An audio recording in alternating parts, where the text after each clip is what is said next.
Jackie Chan Stuntmaster. Probably not in the short list of most people's favorite PlayStation 1 games, but during the summer 2000, for me and two of my best friends of all time, this game was an addiction in itself. We were all 14, 15-year-old kids at the time, so we just enjoyed the goofiness of it all, slapping people with fish and getting to play as Jackie Chan. But tell me, how does it stand up now for a guy that's in his 30s? The story revolves around Jackie working for a courier service. His grandfather asks him to take care of a special package. Instead, Jackie's too busy slurping ramen noodles in some cafe, which is coincidentally located where his grandfather gets kidnapped by a limo full of goons, one of whom looks like a crossbreed of Doink the Clown, the former WWF wrestler, and KO the Kangaroo. The game has 4 stages: Chinatown, Waterfront, Sewers, and Factory, split up through 12 levels and 4 boss fights. Now, Chinatown is cake.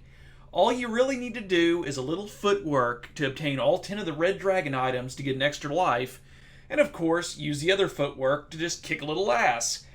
There's plenty of fun, goofball antics to advance the gameplay, such as bouncing off awnings, sliding down roofs, and the childlike joy you obtain from using a fish as a weapon. Most of the hazards, such as running from a car or an 18-wheeler, are relatively easy to evade, as long as you pay attention and hold down the D-pad to escape being turned into a pancake. Otherwise, get ready for a fate worse than death: the load times. Every time you die, you have to wait about 20 seconds before you can continue playing the game.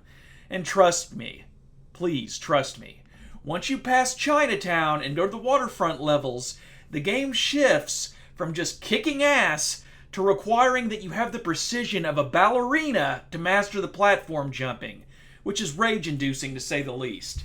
Now, as of this video being published, I just fell short of the second boss fight because I raged out due to the cheap deaths and the long load times. And not to mention, look at this shit. I spawn directly in front of the train after I die. You can't even take a millisecond to scratch your nose or your balls. You either get turned into deviled ham because you didn't jump off in time, or you cosplay as Aquaman when you hit the water because you missed the platform just because you say screw it and jump off. All in all, as a guy in his 30s, I will admit the game is still fun, albeit the focus on platforming instead of ass-kicking early on dings the score for me just a little bit. I could definitely see why the 14 and 15-year-old version of me and my friends enjoyed it 20 plus years ago. I remember EGM giving it between a 5 and a 6.5 in the ratings, and I definitely say a 6 out of 10 is fair for Jackie Chan Stuntmaster. It's a video game equivalent of grabbing a Happy Meal. You loved it as a kid, but as an adult, it's just okay. But you still want to look around and smile to see if anyone's looking at you while you enjoy it. Definitely a solid 6 out of 10. See you next time.